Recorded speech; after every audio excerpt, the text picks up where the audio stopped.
e pastor Lails, meu amigo de muito tempo. É uma honra, um prazer muito grande ser recebido por essa convenção. E como dissera o pastor Jorge, que no início da minha fala, a gente estaria dando um pequeno relato sobre o trabalho que estamos iniciando. Nós inauguramos o nosso trabalho oficialmente dia 31, agora de agosto, e a nossa cidade é uma cidade de aproximadamente 250 mil habitantes, e o trabalho ali da Assembleia de Deus, ele é um trabalho iniciado em 1944 por missionário americano. Fomos pastoreados lá, forma de dizer, porque eu não estava, pelo pastor Bernard Johnson. Não sei quem aqui que lembra do pastor Bernard Johnson, um dos grandes pregadores do Brasil e de muitos países. Entretanto, a igreja sempre foi uma igreja muito sofrida, muito fragmentada, uma igreja que teve alguns escândalos no decorrer da sua história. E nessa nossa geração, Deus tem nos permitido iniciar uma nova etapa. E eu tenho contado com o apoio da convenção e sou muito grato. É um trabalho bem novo, como disse, e a gente carece muito das orações e sempre do apoio de cada um dos irmãos, e eu conto com isso. E as nossas portas estão abertas ali em Divinópolis. O dia que os irmãos passarem por lá, né, tem almoço lá, viu, pastor? Tem almoço, tem janta, tem café. Então serão muito bem-vindos a Divinópolis. Eu quero dizer aos irmãos, eu tenho 6 livros publicados, e são 7 livros escritos e 6 publicados, e eu trouxe 3 títulos. O livro mais recente, Lares Hidratados, a importância do afeto na relação familiar, é um livro que eu lancei há 2 meses. Depois eu tenho Família em 13 Atos, que são 13 lições para a família, um livro que foi revista de escola dominical, que eu comentei para a convenção do pastor Gilmar Santos, lá de Goiânia. E o primeiro livro que eu escrevi, segunda edição, Casamento, Colher o Mel, Sem Destruir a Colmeia, baseado na vida social das abelhas. Os irmãos que têm lá, com certeza, os trabalhos com o Ministério de Família, de casais, você pode levar como equipamento lá para os seus líderes. Nós já fomos muito bem alimentados hoje. Eu louvo a Deus pela vida do pastor que nos antecedeu, pela palavra que ele entregou da parte de Deus. Entretanto, nós sabemos que uma reunião convencional, ela é sempre uma oportunidade para nós recarregarmos as baterias, uma oportunidade, como ele disse em determinado momento, para nós sermos confrontados, uma oportunidade para nós repensarmos a nossa postura ministerial e se nós estamos cumprindo verdadeiramente aquilo que Deus propôs para a sua igreja. E eu quero trazer uma breve contribuição. Até que horas, pastor?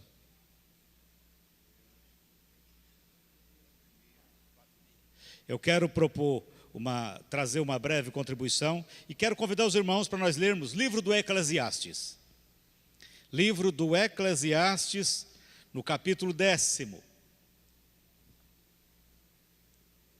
Eclesiastes, capítulo 10º e também o versículo 10º. Nessa versão que eu tenho aqui, se o machado está cego e sua lâmina não foi afiada, é preciso golpear com mais força.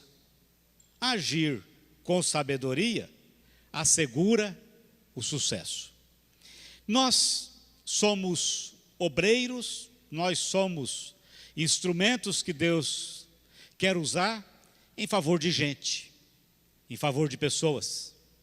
E é por isso que não cabe ao obreiro não gostar do cheiro de gente. É por isso que não cabe a nós termos dificuldade de lidarmos com pessoas. Quando o pastor falava sobre Jesus tocar as pessoas, e o toque é uma das formas mais significativas da gente demonstrar empatia, é uma das formas mais significativas da gente demonstrar acolhimento para com as pessoas. Vocês podem observar que as igrejas mais acolhedoras São igrejas que elas recebem as pessoas, mas não ficam nisso. Elas têm outras dentre os seus braços que acolhem, que abraçam e que procuram entender o estado que as pessoas chegam até essa igreja. E aí, quando a gente pega esse versículo, eu me lembro de uma frase que diz o seguinte: olha, é necessário, ou melhor será, se você se ocupar a maior parte do seu tempo amolando, afiando o seu machado, mais tempo afiando do que mais tempo cortando a árvore. Quanto mais eu afio a minha ferramenta, menos tempo eu vou usar para golpear a árvore que eu quero trabalhar. E a gente tem vivido época que a gente tem sido cada vez mais preguiçoso, todos nós. E tudo nos encaminha para sermos preguiçosos, porque a gente tem muitos instrumentos que sintetizam os assuntos. A gente tem muitos instrumentos que simplificam os assuntos. E com isso cria em nós uma superficialidade. Cria em nós, às vezes, uma rasura tão grande, que a gente, às vezes, fica muito aquém daquilo que Deus gostaria de revelar para a gente. Mas voltando ao versículo, um bom profissional, ele conhecerá bem a sua ferramenta. Um bom profissional, ele vai trabalhar cada vez mais para produzir o máximo com o mínimo de esforço. Produzir o máximo com o mínimo de esforço. Uma ferramenta mal trabalhada, ela provoca estrago na peça. Uma ferramenta mal trabalhada, ela esgota o trabalhador e ela faz com que ele tenha sempre o chamado retrabalho. Quando a gente vê, numa fase que a gente está vivendo, dos transtornos, dos diversos transtornos que existem, tem um transtorno hoje que ele tem afligido, principalmente os obreiros, chamado transtorno de burnout, que é o esgotamento emocional em função das suas atividades. Não há muito tempo a gente viu um índice muito alto de suicídio entre pastores. E aí a gente precisa parar um pouco e pensar na palavra, em um momento que Paulo dá para Timóteo, dizendo o seguinte: olha, tenha cuidado de ti mesmo.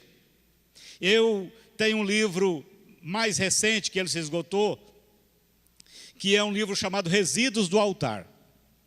Nós sabemos, se você vai lá no livro do Êxodo, no Levítico, depois de um sacrifício, sobrava cinza. Aquela cinza tinha um destino oficial, um cuidado que Deus tinha com aquela cinza. E o sacerdote, ele tinha que mudar de roupa, ele tinha que se purificar, ele tinha que se trabalhar, pegar aquela cinza e levar para um lugar chamado lugar santo. E aí a gente pensa o seguinte: aquilo era resultado da história de um animal que foi sacrificado por causa de pessoas.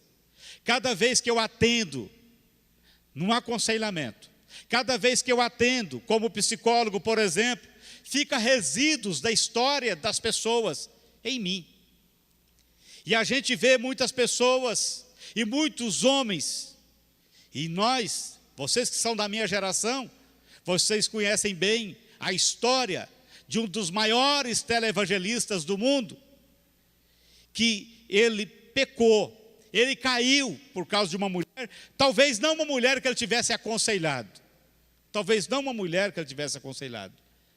mas muitos homens de Deus, eles têm aceitado resíduos da história dos outros, e aquele resíduo tem feito a sua mente remoer, e tem criado oportunidades para ele. Então, quando nós falamos sobre o esgotamento, quando nós falamos sobre o sofrimento, isso tudo são resíduos que o diabo muitas vezes usa para tentar nos destruir, para tentar nos fazer cair. Mas quando nós olhamos essa palavra, nós vamos ver que o manejo dos instrumentos ministeriais, dos recursos que Deus dá para nós, eles acabam criando um paradoxo. Às vezes a gente vê desleixo e às vezes a gente vê esgotamento. E nós não precisamos estar numa ponta ou numa outra.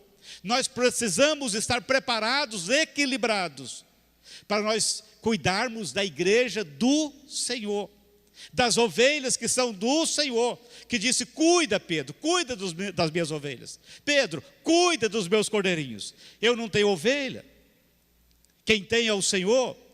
E aí, quando a gente fala de ferramenta, há uma frase do pastor José Neco, que já partiu para a eternidade, que ele diz o seguinte: o terreno, ele é arrendado, a ferramenta é emprestada, mas um dia o dono de tudo vai chegar e vai pedir o relatório. Como é que você cuidou disso?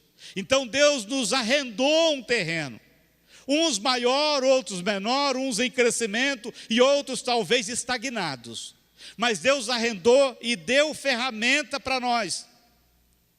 E aí uma hora Ele vai chegar e vai dizer: como que você cuidou do terreno? É a mordomia do ministério, é a mordomia daquilo que Deus me capacitou. Ele não retirou a minha capacidade, mas Ele vai chamar para um relatório. E quando a gente fala de ferramenta, qual seria a caixa ou a sala de ferramenta? O quartinho de ferramenta do obreiro. Onde está a nossa casa de ferramenta? Segundo dos Reis, capítulo 4, versículo 10, a palavra do Senhor nos diz assim: proposta da sunamita feita ao seu marido, depois que ela percebeu que quem passava perto da casa dela não era qualquer um, ela o identificou como um homem de Deus. Então o homem de Deus não precisa pregar muito, ele tem que ter postura, ele tem que andar como homem de Deus, ele vai ser identificado. Como disseram o pastor, ele não precisa dar carteirada, ele não precisa perguntar: você sabe com quem que você está falando? O homem de Deus não precisa fazer isso. Aquela mulher identificou: eu vejo que esse homem que passa por aqui, ele é um homem de Deus. Então vamos fazer para ele o quê? Vamos fazer para ele, vamos construir lá em cima, no eirado, talvez fazendo uma escada do lado de fora, vamos construir em cima um quartinho de tijolos, e vamos colocar nele uma cama, uma mesa, uma cadeira e uma lamparina. Assim, sempre que nos visitar, poderá ocupá-lo. Aqui nós temos uma casa de ferramenta do obreiro. Ferramentas que elas não podem estar mais plastificadas, porque às vezes a pessoa gosta de ferramenta, mas nem tira da caixa. Gosta de ferramenta, mas nem tira da caixa. É como aquelas bíblias que a gente compra, que a gente acaba que nunca consulta. É como aqueles comentários que a gente compra, mas que as folhas ainda estão coladas. A casa de ferramenta do obreiro, primeiro, ele tem que ter um quarto. Se ele quiser ser alguém que tem sempre a sua ferramenta afiada, ele tem que ter um quarto. O quarto fala de privacidade, fala de intimidade. Tem um momento que o obreiro tem que ficar só. Tem um momento que o obreiro tem que parar, se isolar. Quando a solidão é solidão, ela acaba sendo uma patologia. Eu fui empurrado para a solidão. Mas quando é disciplina espiritual, é solitude. E a solitude eu escolho. Eu falo: vou me retirar por 2 dias. Eu quero ficar quieto e não quero ver ninguém. Eu vou ficar quieto porque eu preciso pensar um pouco, eu preciso arejar. Por quê? Porque eu não sou um super-homem. Porque eu não sou um infalível. Porque eu preciso cuidar da minha saúde mental. Eu preciso pelo menos cuidar da minha respiração. Eu vou fazer exercício de respiração pelo menos. Eu vou caminhar, eu vou ficar na beirada do rio, eu vou beber água suja do rio, não importa. Mas eu preciso ter o meu quartinho. E o Senhor ensinou isso, narrado por Mateus no 6º e no 7º, capítulo 6, versículo 6 e 7º. Escuta, vai ter um momento que você precisa falar comigo, precisa falar com o Pai. Vai, entra para o seu quarto, fecha a sua porta. Tenha um momento com você ali. Fala de privacidade, mas fala de intimidade. Quem divide com você o seu ministério? É a sua esposa. Então você precisa dar atenção para ela, porque às vezes a gente dá atenção para todo mundo da igreja. A gente se sente obrigado a dar atenção para todo mundo, mas falhamos na atenção que nós damos ou deveríamos dar para os nossos filhos e para a nossa esposa. Às vezes eu sou aprovado pela igreja, mas sou reprovado pela minha mulher, sou reprovado pelos meus filhos. E aí, meus irmãos, esses momentos é momentos da gente ser chacoalhado, para a gente pensar, para a gente repensar, porque durante a nossa caminhada é que nós vamos consertando, nós vamos alinhando, é durante a caminhada. E não é feio eu ouvir determinadas coisas, porque nós estamos aqui para que um apoie o outro, nós estamos aqui para que cada um suporte o outro, no sentido de dar suporte. E quantas vezes nós não temos com quem falar? Quantos pastores que não têm com quem falar? Porque se falar dentro da sua igreja, ele pode ser reputado como um pastor fraco. Ele pode deixar de ser respeitado, e aí ele vai guardando as coisas. Nós precisamos ter vínculos, e é para isso também que serve uma convenção, para a gente criar vínculo, para a gente ter parceiro. E até parceiro que eu possa ligar para ele e pensar, o ano que vem eu estou pensando em fazer uma campanha assim, assim, o que você acha disso? Estou pensando em ministrar um estudo no tema tal, como que você vê isso? Irmãos, isso é maravilhoso, nós podemos dividir a carga. Eu não me torno menor quando eu peço uma ajuda para um colega. Eu não me torno sob suspeita como quando eu digo, eu estou precisando de oração. Eu não me torno suspeito por isso. É simplesmente eu reconhecer a minha humanidade. Então o obreiro ele precisa de um quarto, ele precisa de um local para ele se recolher, ele precisa entender que ele não é máquina, não é máquina. Quantas vezes Deus na sua, é claro, na sua sabedoria, na sua capacidade de conhecer o futuro, de conhecer tudo, Deus determina. Eu sei que o fulano de tal vai viver 90 anos, dos 90, 75, 80 anos serão produtivos da minha obra. E aí eu vou e coloco a minha velocidade. E aí daqueles 80, de repente, com 65, 75, o motor está batendo biela.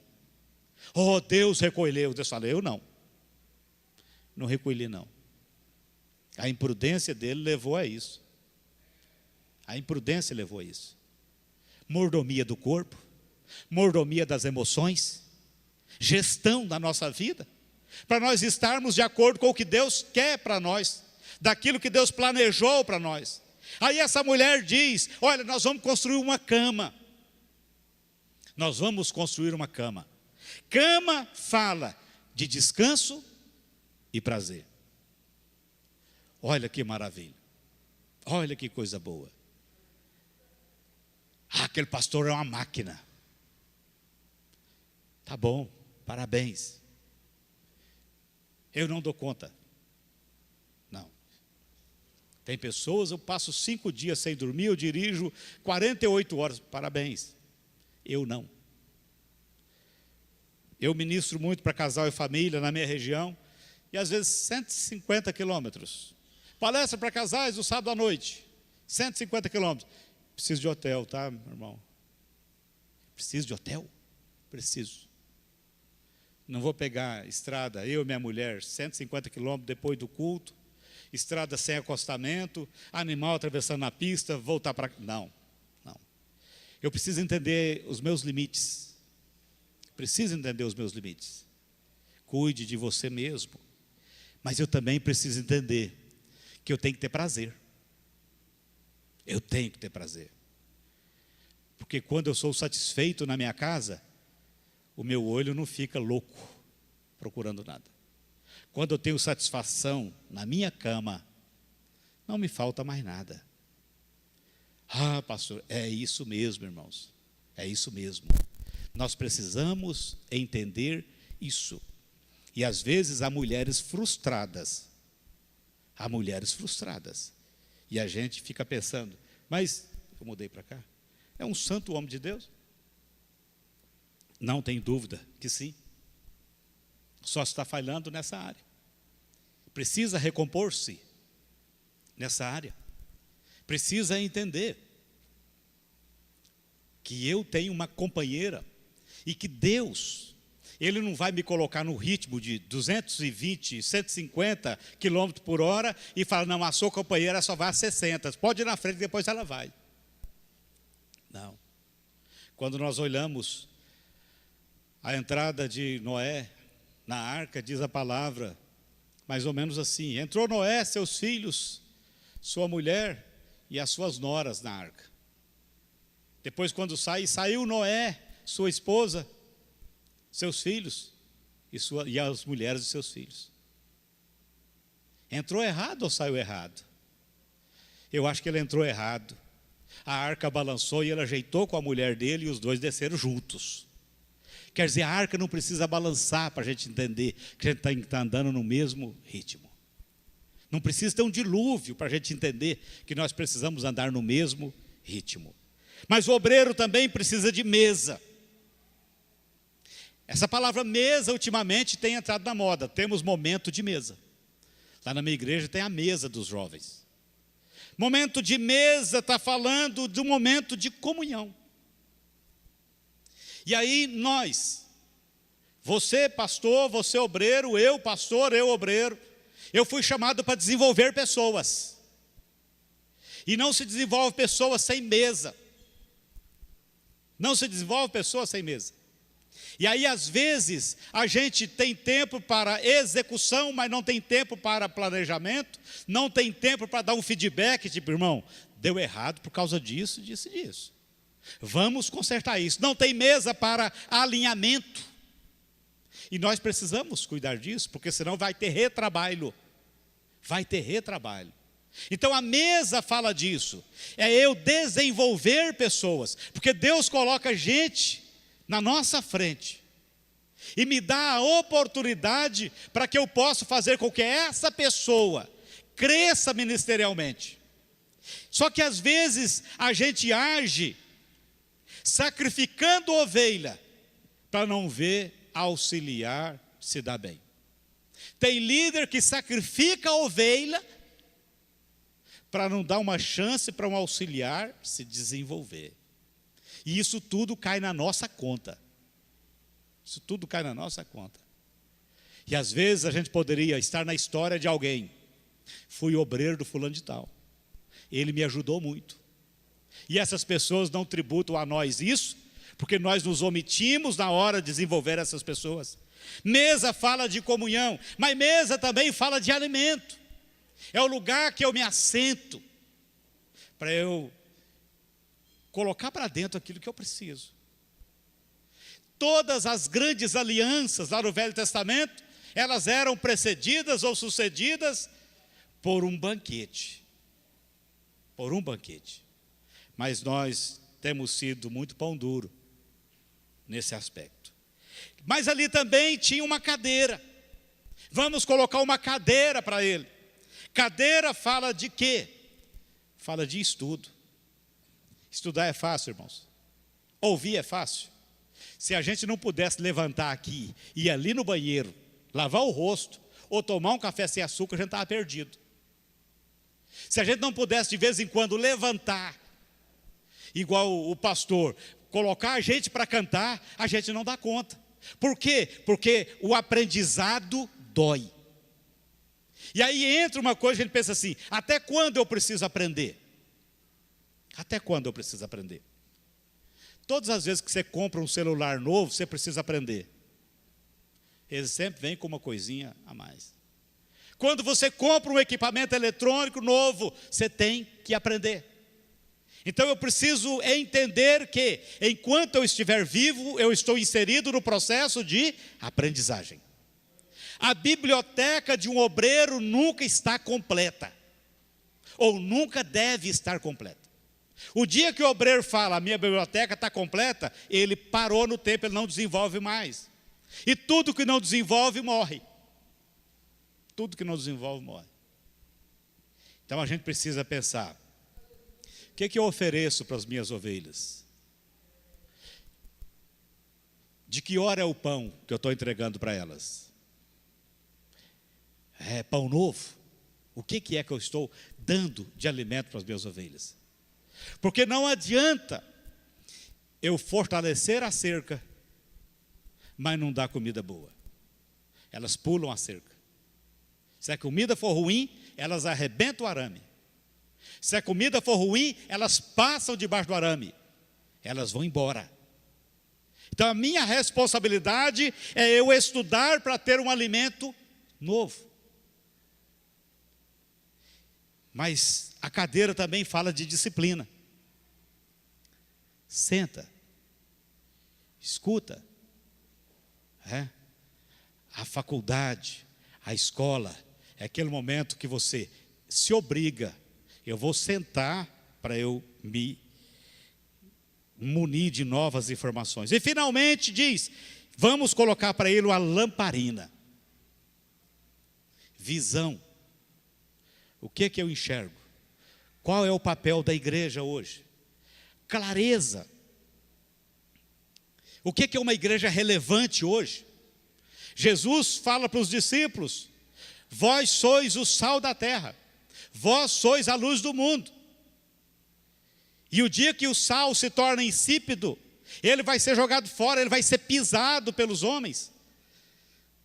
Ele vai ser humilhado, porque ele deixa a sua funcionalidade.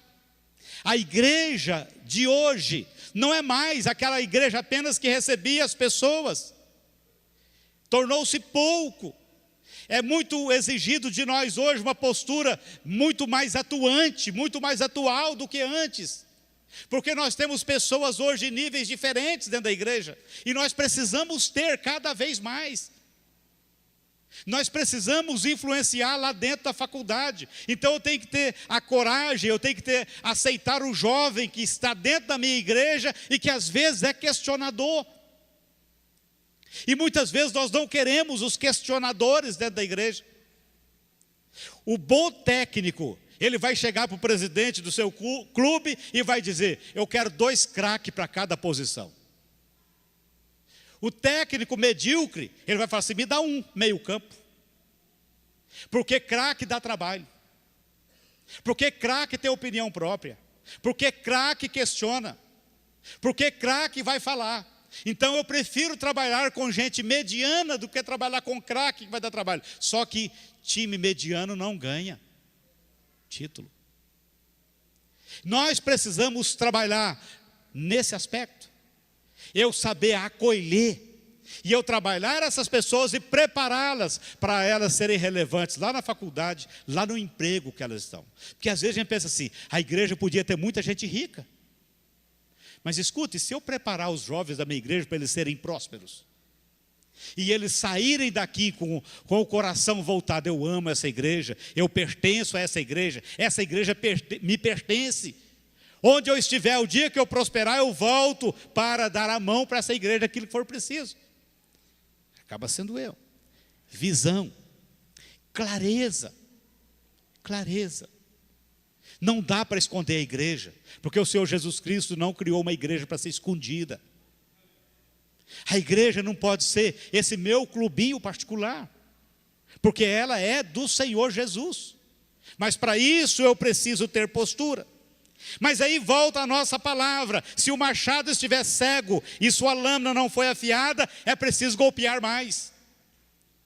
É preciso golpear mais. A gente nunca teve uma venda tão alta de toalhinha como nos últimos 5 anos. Todos os pregadores precisam de uma toalhinha. Antigamente precisava de lenço. Toalha fala de esforço físico, com exceção, as devidas exceções, né, irmãos? Toalha fala de esforço físico, mas o lenço fala de lágrimas que são derramadas por aquilo ali. Então nós precisamos repensar uma série de coisas.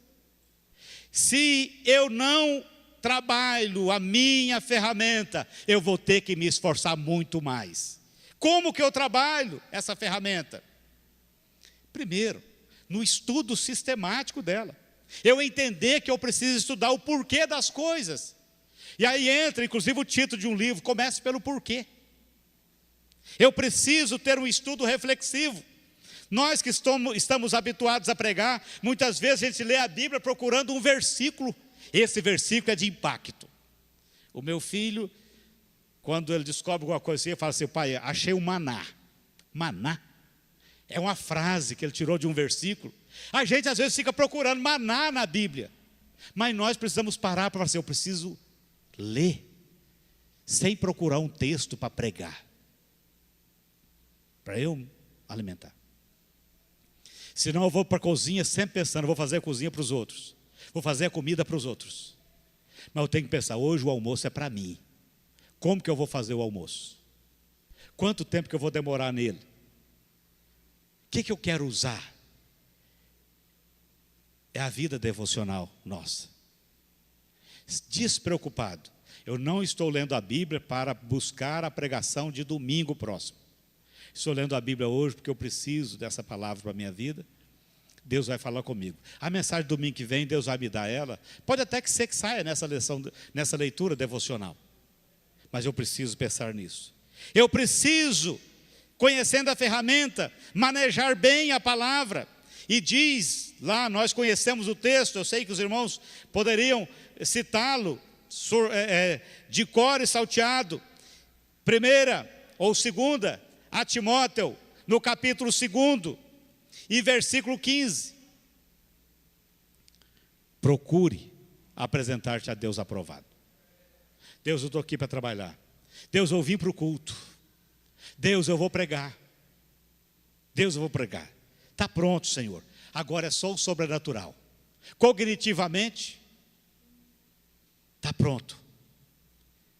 O discurso, a argumentação, homileticamente, está tudo pronto. Hermeneuticamente, está tudo pronto, Senhor. Agora eu preciso do sobrenatural do Senhor. Eu preciso do sobrenatural. Eu preciso, portanto, ter o estudo reflexivo. No manejo da ferramenta, eu preciso pensar, como que eu vou usar essa ferramenta? E aí a gente pensa naquele cirurgião, que ele vai pegar o bisturi. Então ele precisa trabalhar no tempo certo, na medida certa, na intensidade certa. Tempo certo, medida certa, intensidade certa. Quando nós estamos lidando com pessoas, às vezes a gente precisa confrontar alguém, às vezes a gente precisa aconselhar alguém, e é o que mais somos chamados. O que demanda mais para nós é aconselhamento, é chamar a pessoa para ser confrontada. E às vezes nós erramos na nossa comunicação. Nós erramos na nossa comunicação. Existe comunicação passiva, é aquela que a gente pensa, deixa a vida levar. Eu vou bater um pouquinho para ver se a pessoa entende. Existe a comunicação agressiva, que é quando às vezes a gente usa o microfone para falar mal. Existe a comunicação assertiva, que é quando a gente faz como diz a palavra. Chama o seu irmão. Conversa com ele. Explica para ele o que está acontecendo. Explica para ele a gravidade. Peça para ele uma mudança de comportamento. Espere o resultado dessa mudança. Se não houver o resultado, vá para o segundo passo.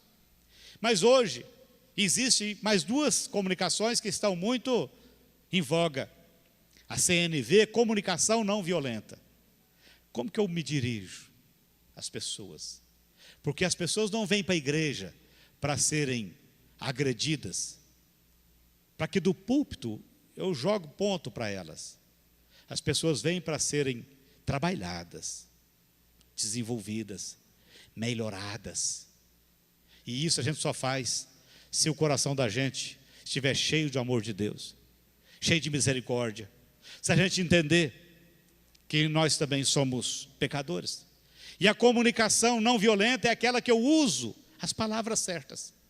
Eu explico o que está acontecendo e o que a Bíblia espera dessa pessoa. Mas existe também a comunicação apreciativa. É quando eu vou tentar achar qualidades na vida da pessoa, para mostrar para ela que eu reconheço aquelas qualidades. Na ferramenta, no manejo da ferramenta, eu preciso fazer isso. Porque às vezes a gente tem a palavra certa, mas a gente usa a palavra certa com tanta força, que vai deixar um calombo nas emoções da pessoa. Que vai deixar, como diz nós no interior, vai deixar um vergão, um hematoma na vida da pessoa. Eu falei a palavra certa, mas não precisava ter golpeado com tanta força. O Senhor Jesus Cristo, ele confrontava mulher adúltera, ele confrontava homens pecadores, cobradores de impostos, ele confrontava todos, mas ninguém precisava fazer terapia depois. Ninguém precisava fazer terapia. A gente tem que ter muito cuidado com o pastoreio abusivo. A gente tem que ter muito cuidado. Ah, pastor, parece que as pessoas hoje são muito mais sensíveis do que antes. São mesmo. Nós estamos em outra geração. A gente precisa entender o que muda nas gerações. A gente precisa entender isso. Não tem jeito. Mas, no preparo dessa ferramenta, eu preciso ter 3 cuidados: rever e contextualizar biblicamente o que eu vou falar. Porque muitas vezes o que vai na frente é o meu gosto pessoal. É o meu gosto pessoal. E eu não posso impor o meu gosto pessoal. O Espírito Santo não tem compromisso com o meu gosto pessoal.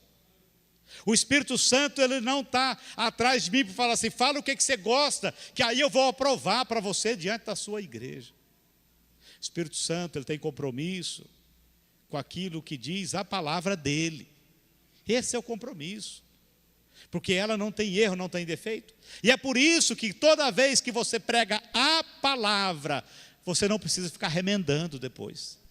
Porque você prega a palavra. Agora, quando eu prego aquilo que eu penso, eu tenho que ficar depois remendando.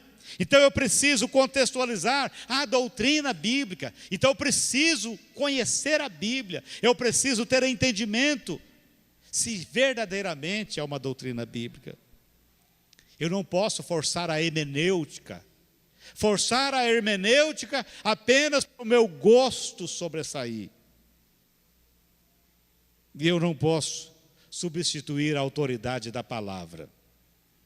Trabalhar bem a ferramenta. O meu filho, ele fez um curso de barbeiro há uns meses atrás, 1 ano atrás, e aí deixou uma navalha no banheiro. Como o espelho fica dentro do banheiro, faz a barba ali dentro do box, eu fui fazer a barba e pensei: opa, tem uma navalha. E eu sempre pensei, achei chique o barbeiro pegar aquela navalha, pega de um jeito e... Pensei do jeito todo, falei: é mole. Passei o sabão, na primeira eu vi um risco de sangue aqui. Depois de cá, falei, não é meu negócio. Então depois ele falou: pai, o senhor está doido? Não é desse jeito que faz. Então a ferramenta é boa. Mas se nós não treinarmos, nós vamos provocar muito mais estrago. Vai acabar com a beleza. E vai aparecer ferida, hematomas. Foi isso que Deus estabeleceu para nós fazermos. Nós cuidarmos das pessoas. Todas as vezes que você olha alguém que faz uma cirurgia, e que tem aquele caroço assim, você vai falar assim: que nódulo é esse? Ah, não, isso aqui é um queloide, de uma cirurgia que a gente fez, ou que eu passei por ela. Aí a gente pensa: como é que o cirurgião faz uma cirurgia e deixa acontecer um negócio desse? Entretanto, você vê outros que a pessoa fez um corte, tem um risco finíssimo. Habilidade. Todo dia aparecem pessoas precisando passar por cirurgia, e Deus nos chama para ser esses cirurgiões. Como que a gente quer fazer isso? Será que a gente vai deixando marcas na vida das pessoas? A gente pega uma ferramenta que não corta, vai batendo, vai batendo, vai batendo, vai batendo, começa a amassar, você deforma a peça. Você deforma a peça. Você destrói. Você desvaloriza a peça. E cuidarmos das pessoas é estar preparado para fazer a cirurgia sem deixar queloide. É isso que Deus quer. Pessoas sofridas que chegam na igreja todos os dias. Todos os dias. Ela não vai procurar um juiz. ela não vai procurar um carrasco. Ela vai procurar alguém que a ame, que tire dela aquele sofrimento que ela está nele. Mas para isso, eu preciso cortar no lugar certo. Cortar no lugar certo. Então, o conselheiro, ele avalia, ele escuta primeiro. Ele não se apressa em falar, ele escuta. Eu preciso cortar no tamanho certo. Chega uma hora que a gente tem que falar assim, já chega, já falei o que tinha que falar. Foi isso que Deus me mandou dizer para você. Não é pelo tanto que eu falar que eu vou mudar o comportamento das pessoas. Eu preciso cortar na profundidade certa. Até onde eu vou na história de vida das pessoas. Até onde eu vou fazer com que essa pessoa entenda que ela está errada. Porque às vezes eu falo assim, para ele entender que estava errado, precisava fazer isso. Até onde que eu vou? Eu preciso ter cuidado para não cortar vasos desnecessários. Desnecessários. Que às vezes eu conserto uma coisa e crio um outro problema na vida da pessoa. Irmãos, a gente não tem ideia de quantas pessoas frustradas, decepcionadas com o que elas chamam de igreja. E elas não estão assim, não é por causa da igreja, não. É por causa de pessoas que se auto-intitularam pastores, conselheiros, como se fossem cirurgiões que não tinham nenhuma habilidade. Falaram, não, deixa que eu corto isso aí. Deixa que eu corto. E não deixar cicatrizes. Aí eu preciso, para terminar, abordar de forma correta, comunicar de forma assertiva, apontar para o que se espera como resposta e acompanhar o processo de mudança. Só assim eu desenvolvo pessoas. É um processo. Ninguém da noite para o dia tem entendimento do erro. Só que nós queremos produtividade, né? Nós queremos produtividade. Se a pessoa vem, quanto mais rápido ela já se tornar apta para desenvolver qualquer coisa, significa que eu estou sendo eficiente. Estou sendo muito eficiente. E aí, para eu devolver a palavra, Provérbios 25, 11 a 13. A palavra proferida no tempo certo é como frutas de ouro incrustadas numa escultura de prata. Como brinco de ouro e enfeite de ouro fino, é a repreensão dada com sabedoria a quem se dispõe a ouvir. Como o frescor da neve na época da colheita, é o mensageiro de confiança para aqueles que o enviam. Ele revigora o ânimo dos seus senhores. Que Deus nos dê graça para nós fazermos as coisas sem mais nem menos, na medida certa. Dá trabalho? Continuará dando muito trabalho. Ministério é trabalho. Trabalho. E você nunca estará completamente pronto. Sempre haverá uma demanda nova, sempre haverá um tempo novo, sempre haverá uma pessoa com um temperamento que vai exigir mais de cada um de nós. E elas olham para nós e veem em nós uma pessoa que no direito, na psicologia a gente chama sujeito suposto saber. Elas olham para a gente e falam, não, ele sabe, ele é pastor. Então você é um sujeito suposto saber. Supõe-se que você esteja preparado, porque afinal de contas, você é pastor. E isso é o que pensa de mim também, de todos nós. Então que Deus nos abençoe e nos ajude a cada dia. Mais uma vez, amanhã a gente viaja logo de manhã. Pastor Jorge, muito obrigado. Todos os pastores da convenção, mesa diretora, Deus abençoe. Uma honra muito grande estar aqui e que o Senhor continue fazendo crescer cada vez mais esta obra em nome de Jesus. Muito obrigado.